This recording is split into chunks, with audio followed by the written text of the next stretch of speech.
আসসালামু আলাইকুম এভরিওয়ান, কেমন আছেন সবাই? আশা করি সবাই ভালো আছেন। হঠাৎ করে বন্ধু কল দিয়ে বলল যে আমি আসতেছি। দুপুরবেলায় একটা গাড়িও পাওয়া যায় না, তো হঠাৎ করে একটা গাড়ি আসলো। আম্মু বলল যে গাড়িটাতে উঠে যা, কিন্তু গাড়িটা দিকে যাবে ওনার নাকি রিজার্ভ আছে। সো গাইস দেখেন যে পরিমাণ গরম পড়তেছে, শুধু ঘামাইতেছি আর ঘামাইতেছি। ও গাইস আমার বন্ধু চলে আসছে তো আমাকে নেওয়ার জন্য, গাড়ি ছিল না এই জন্য, তো পথের ভিতরে আর ভিডিও করা হয়নি। সো গাইস এটা হচ্ছে মুন্সিরহাট থেকে মামাকে নিয়ে নিলাম, আর এটা হচ্ছে আমাদের ভার্সিটি স্কুল।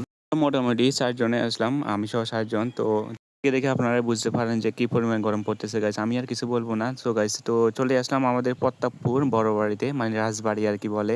এই হলো আজকের প্ল্যান, মানে বড় বাড়িতে ঘুরবো, তারপরে দেখবো সবকিছু। মানে আমার প্ল্যান না, ওই যে সামনে যেটা হাঁটতেছে মামা, ওনার প্ল্যান। উনি নাকি শুক্রবারে আসবে, তাই সবাই মিলে চলে আসলাম প্রতাপপুর রাজবাড়িতে ঘোরার জন্য। তো মামা একটু ঘুরে ফিরে দেখাচ্ছে আমাদেরকে, মানে কি কি আছে কি কি।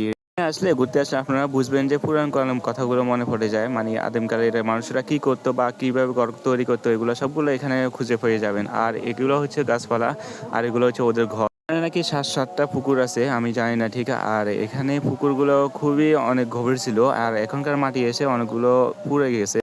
একটা পুকুর আরো পুকুর আছে, কিন্তু আমি ঠিকমতো ভিডিও করতে পারি নাই। আর এটা হচ্ছে সবগুলো ঘুরে ঘুরে আপনাদেরকে দেখাতেছি, মানে আমিও ঘুরতেছি, আমার মামাও ঘুরতেছে, মামাও ঘুরতেছে। তো এখানে এখানে নাকি রাজাদের অনেক কাহিনী আছে, কিন্তু আমি ঠিক জানি না। আর নেক্সট টাইম গেলে আপনাদেরকে সবকিছু বলবো, জানাবো। ঘুরতে আসে সবগুলো কি অবস্থা করছে, মানে আমরা একাই ঘুরতে আসি না, এখানে অনেক পোলাপাইন আসে, অনেক কাপেল আসে। তো এখানে ঘুরে অনেক ধরনের আপনারা গাছ পেয়ে যাবেন, মানে ফল গাছ আছে, তারপরে ওষুধি গাছ আছে, সবগুলো গাছ এখানে আছে। সো গাইস ঘুরতে ঘুরতে গেছিল, তাই জালমুড়ির দোকানে আসলাম। অনেক সুন্দর করে উনি জালমুড়িগুলো বানিয়ে দিল, তো জালমুড়িগুলো খেয়ে ফেললাম।